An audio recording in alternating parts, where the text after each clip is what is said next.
देहरादून में आज श्री गुरु तेग बहादुर जी के 350वें बलिदान दिवस पर विशेष श्रद्धांजलि समारोह आयोजित किया गया, जिसमें बड़ी संख्या में सिख समुदाय के लोग शामिल हुए। कार्यक्रम में मुख्यमंत्री पुष्कर सिंह धामी ने बतौर मुख्य अतिथि पहुंचकर गुरु साहिब को नमन किया। गुरुद्वारे पहुंचकर सीएम धामी ने मत्था टेका और गुरु घर में कीर्तनवार दास में सम्मिलित हुए।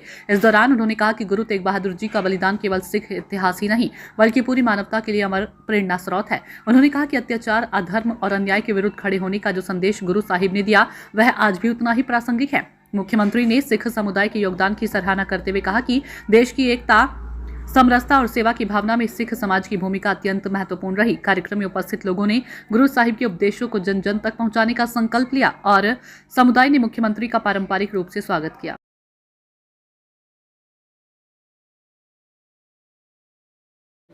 मैं गुरु तेग बहादुर जी का 350वें इस शहीदी पर्व पर उनको नमन करता हूं कि जिन्होंने धर्म की रक्षा के लिए, संस्कृति की रक्षा के लिए, देश की रक्षा के लिए अपने प्राणों का बलिदान देना स्वीकार किया, लेकिन झुकना और रुकना स्वीकार नहीं किया।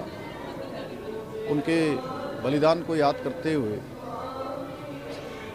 आदरणीय प्रधानमंत्री नरेंद्र मोदी जी के नेतृत्व में पूरे देश के अंदर हमारे आने वाली पीढ़ियां, हमारे नौनिहाल, पूरी देश और दुनिया गुरु तेग बहादुर जी के वीरता से, पराक्रम से, उनके बलिदान से परिचित हो कि उन्होंने कितनी बड़ी चुनौतियां, कितना बड़ा संघर्ष एक छोटी सी आयु में किया।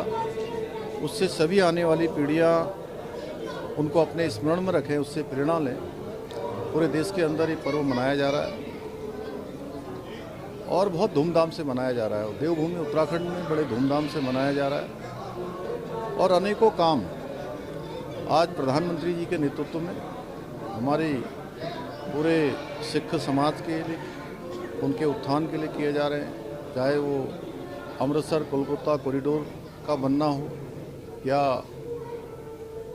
लंगर के लिए FCRA मुक्त करना हो, गुरु गोविंद सिंह जी के साहबजादों के उनके बलिदान दिवस को वीरता दिवस के रूप में मनाना हो, या गुरु ग्रंथ साहब को, पवित्र गुरु ग्रंथ साहब को अफ़गानिस्तान से वापस लाना हो, या 1984 के दंगों के जो दोषी थे उनको सज़ा देनी हो, या उत्तराखंड के अंदर ही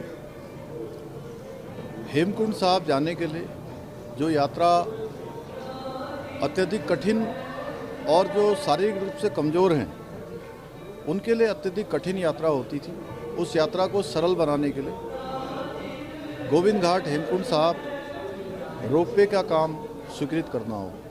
ऐसे अनेक काम यहाँ पर किए जा रहे हैं। हम भी आदरणीय प्रधानमंत्री जी के नेतृत्व में हमारे सभी सिख समाज के उत्थान के लिए हर संभव यहाँ प्रयास कर रहे हैं। अभी हमने शिक्षा में विधेयक लाकर जो अल्पसंख्यक शिक्षा के अंतर्गत होने वाले लाभ हैं